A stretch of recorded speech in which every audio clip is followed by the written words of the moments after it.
Have you ever been in a conversation where even after saying everything you thought you needed to say, you still walked away feeling like you lost? Have you ever felt that tight knot in your throat, like every word you spoke only pushed you further from your own strength? Maybe you're surrounded by people who talk over you, who interrupt, mock, and dominate the room with an arrogance masquerading as confidence. And maybe, deep down, you believe that keeping quiet was a sign of weakness, that not standing up for yourself meant surrender, that not reacting meant you lost. But what if I told you that all of that is just an illusion? What if true power has never lived in words at all, but in their absence? Nietzsche, one of history's most misunderstood thinkers, noticed something that few people dare admit. People who talk too much end up revealing too much. Anyone who feels the need to convince others is already at a disadvantage. We're taught by the world that we have to fight, to explain ourselves, to defend our ideas as if every conversation were a battle for the truth. But Nietzsche offers us a different approach, something more subtle, more lethal, and far smarter. He believed silence isn't just the lack of noise, it's an overwhelming presence. Silence unsettles people. It knocks them off balance. It forces them to confront themselves. This message is for those of you who always feel ignored, overshadowed, or brushed aside, for you who leave conversations feeling like nobody really heard what you had to say. And for you, the one who's tired of being the easy target, the nice one, the peacemaker, while others take advantage of your calm nature. Maybe you've been confusing your silence for submission, but today I'm going to show you that silence can actually be your most powerful weapon. True victory isn't about winning an argument. It's about never having to enter the argument in the first place. So get ready to see silence in a whole new light, not as the lack of a response, but as the ultimate response. Let's dive into Nietzsche's ideas and learn how to handle any situation without uttering a single word. Why do we feel this intense need to respond, to argue back, to set things right and prove we're right? Because deep down, we've been conditioned to think that the truth must be defended tooth and nail, that if we stay silent, we're somehow letting the other person win. But Nietzsche saw all that as a symptom of our deepest weakness, the fear of looking weak. And behind that fear lies the ego. See, the ego can be fragile. It can't stand being questioned. It confuses disagreement with attack, turning any conversation into a battlefield. Nietzsche said that most people aren't really looking for the truth when they argue. They're looking for power. People argue to reaffirm their beliefs, not because those beliefs are solid, but because if they're shaken, everything falls apart. In this sense, arguing isn't a tool of wisdom at all. It's a form of defense, a desperate cry from the ego to keep control of the story. So what does that mean? It means that the moment you feel compelled to justify yourself, to prove your point, you've already stepped into their game, and you've lost. Just the very need to justify your position shows that you're still caught up in wanting to be accepted, validated, understood by others. Nietzsche had a name for this. He called it the herd morality. It's the mindset of people who live under others' expectations, who need to be seen as good, as correct, as just. But this very chase for approval is exactly what keeps you weak. True strength, as Nietzsche said, isn't in convincing others, it's in not needing to. It's having your own vision and holding on to it, even when people laugh, criticize, or reject you. It's being misunderstood and still staying steady. What he's proposing is a kind of power that's not measured by winning arguments, but by mastering yourself. A power that comes from staying calm while everyone around you is losing it. A power that grows the moment you stop reacting. If you truly want to win, you have to understand this. Think of a debate like a stage play. The first person to jump up and perform has already lost. Nietzsche understood that a reactive mind is a mind under someone else's control, but the mind that observes, That's the dangerous one, because it rises above the need to prove anything. So if we're not supposed to react, how do we wield any power over us TTPs? So it's chf.c dropshipping.com/product 2025 SOAR 7 SOAR 5 SOAR 6 48 Diviki undervitchiki pishers. If words betray us, how can we make people feel our strength without saying a word? Nietzsche had an answer for that. It lies in an ideal. Nietzsche called the Übermensch a being who rises above the limits of common morality and rules their world through absolute self-control. Next, we'll dig into this figure and see how it embodies using silence strategically as a weapon of dominance. Are you ready for that level? From here on out, silence itself starts to speak. If what I'm saying is clicking for you, consider hitting subscribe and supporting the channel. Thank you for that support. Nietzsche didn't write for the weak. He wrote for the rare few with the guts to look inside themselves, confront their own misery, and turn it into strength. In his view, the average person lives trapped by conventions, by moralism, and by the need for other people's applause. But there's another kind of being out there, one that's rare, dangerous, and truly free. The Übermensch doesn't live by reacting to the world. He shapes the world in his own image. And the most impressive part? He often accomplishes all of this in complete silence. The Übermensch doesn't need to win debates. He doesn't bother with petty emotional games. He watches. He understands. He picks his moments carefully, choosing when to speak, and more importantly, when to stay silent, because he's figured out something the others have not. Silence is its own language, a language that doesn't try to convince anyone. Instead, it simply imposes your presence. The silence of an Übermensch isn't empty. It's a threat. It's authority itself. It's the sound of self-mastery. While others are shouting, he can command respect with just a look. While everyone else is busy explaining themselves, he simply watches, and their weaknesses reveal themselves in his calm. His silence is like a wall. The people on the other side start to despair, trying to guess what's behind it, and in their desperation, they begin to make mistakes. They start revealing too much. They lose their balance. See, this kind of silence isn't passivity at all. No, it's absolute control of one's own energy. It's a strategic conservation of energy. The Übermensch knows that every word you speak is a move you've given away. Every emotional reaction exposes a weak point. That's exactly why he stays quiet, not because he has nothing to say, but because he doesn't need to say anything. He's moved beyond any need to prove something to anybody. His mere presence already speaks for him, and beyond that, it's unsettling because his silence forces others to look inward and deal with their own noise. In a world full of noise, those who master silence are kings. Nietzsche saw the Übermensch as someone who creates his own values, his own rules, his own morality. He doesn't depend on anyone's approval, and that's exactly why people fear him.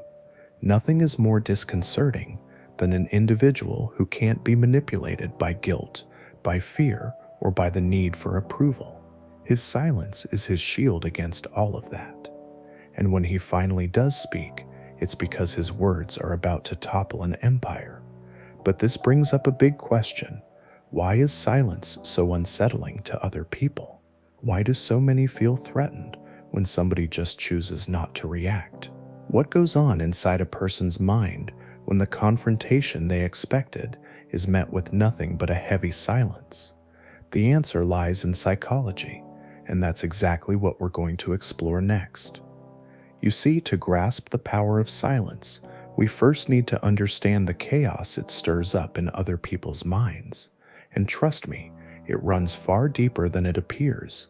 Silence isn't just the absence of sound, it's a mirror, and what it reflects in many people is unbearable. When you choose not to react, you're not just silencing yourself, you're forcing the other person to hear their own voice, to face their own arguments without the comfort of any pushback.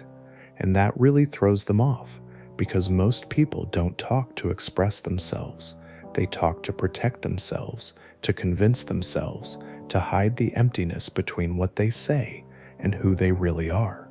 So when you stay quiet, their disguise starts to fall away. Social psychology shows that in confrontational situations, silence is often perceived as judgment. It doesn't matter if you're just listening. The speaker begins to feel exposed, insecure. Why? Because without your response, without any reaction from you, they lose control of the narrative. The human brain goes on high alert. The amygdala, the part of the brain that handles fear and anxiety, lights up. The other person starts projecting their own fears onto you. Is he judging me? Did he notice how insecure I am? Does he know I'm bluffing?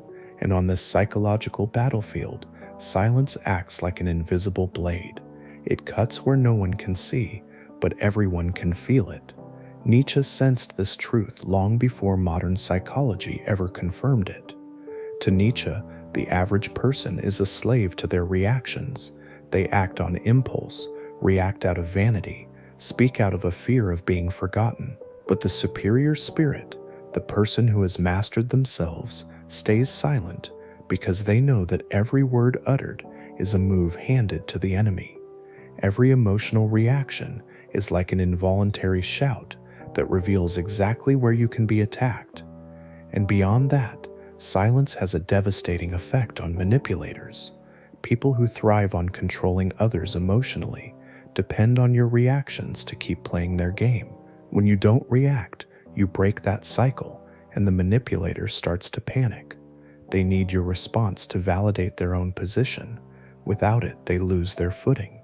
They end up revealing themselves, showing the very weakness they tried so hard to hide. But it goes even deeper than that. Silence also triggers unresolved pain. It pokes at traumas of rejection, abandonment, humiliation, because suddenly the other person realizes they're not the center of attention, that their words aren't enough, that their presence isn't making an impact.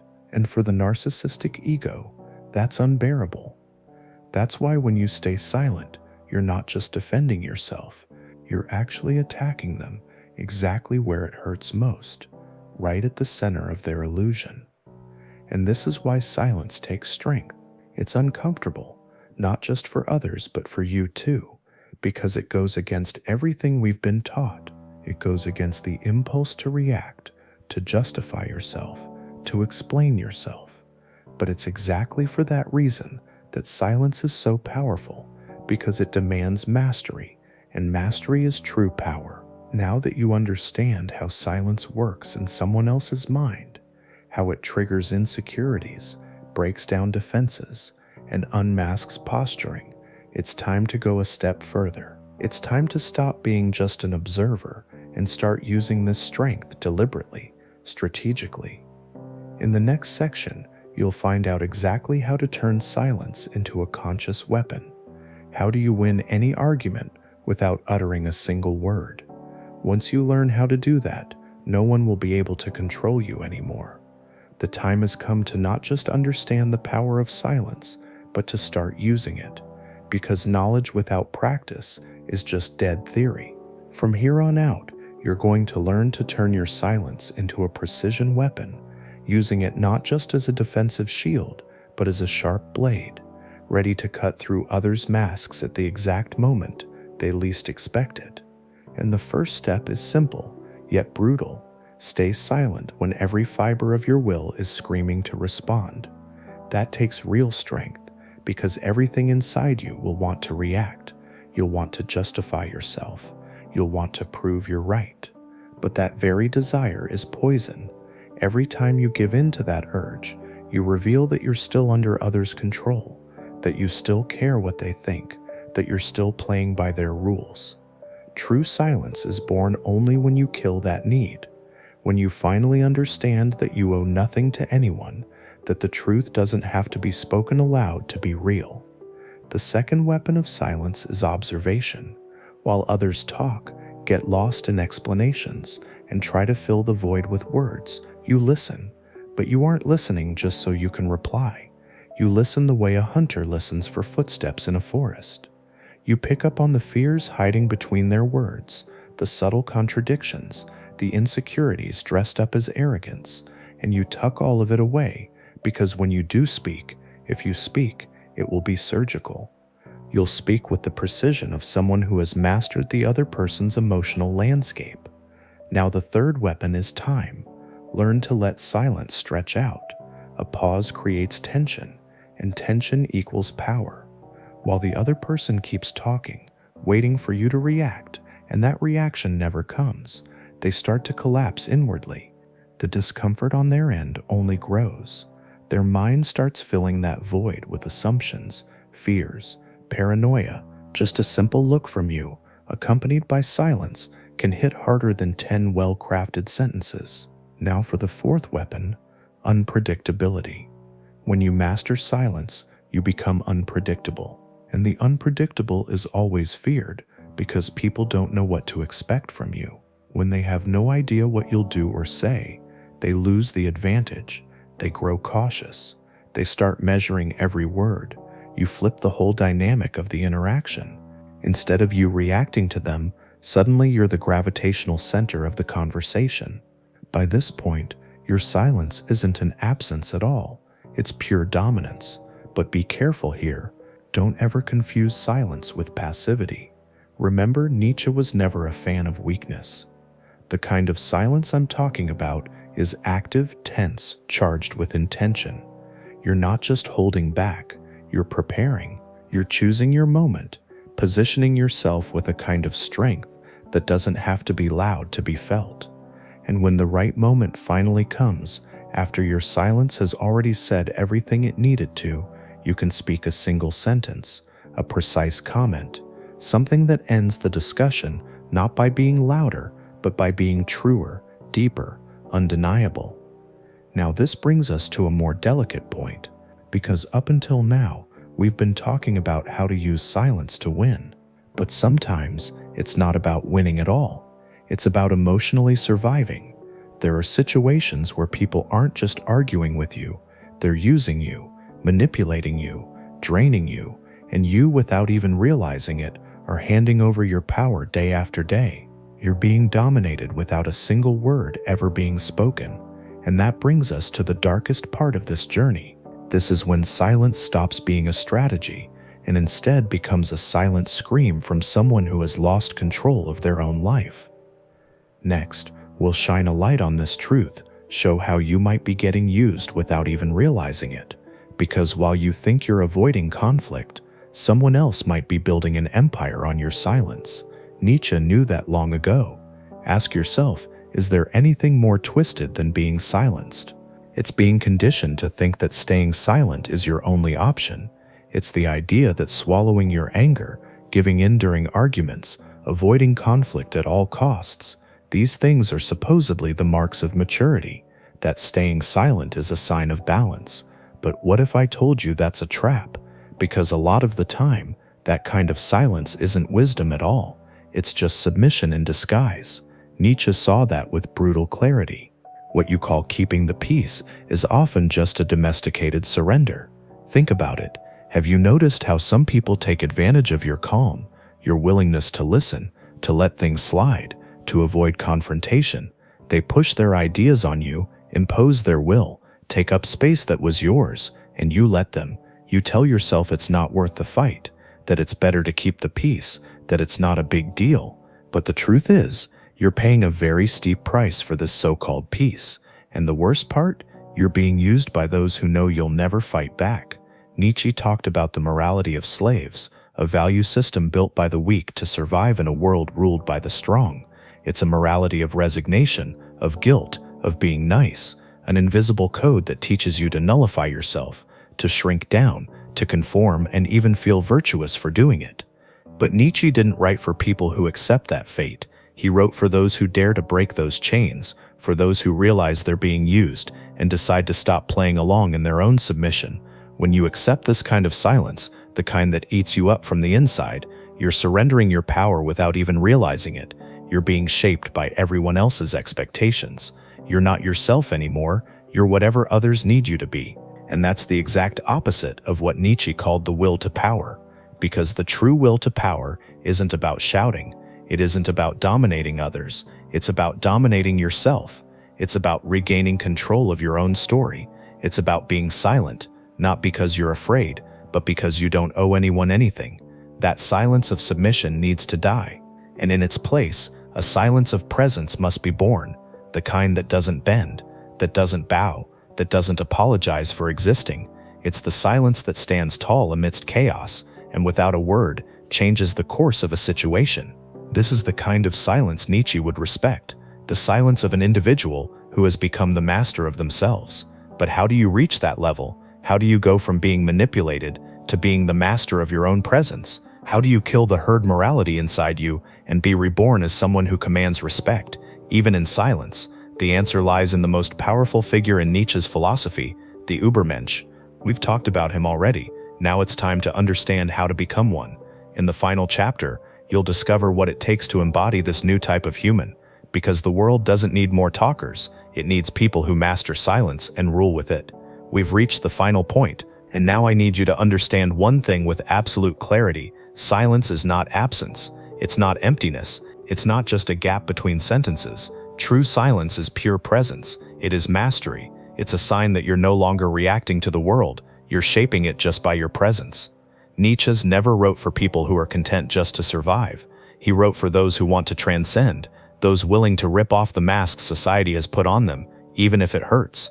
The silence of the Übermensch is not the silence of the oppressed or the cowardly. It's the silence of a warrior who's already won before the battle even begins. It's the stillness of someone who no longer needs to prove anything to anyone because he knows who he is, and more importantly, he knows what he deserves. Now, take a look at your own life. How many times have you kept quiet out of fear, out of guilt, just because you didn't want to cause a stir? How many times have you let others decide for you, speak for you, walk all over your truth? Enough. Nietzsche would say that living like this is an offense to existence itself, that accepting this kind of silence is betraying yourself. Starting today, your silence needs to change its tone. It needs to stop being an escape and become an invisible shout of authority, a boundary, an affirmation of who you are, even if no one else understands it.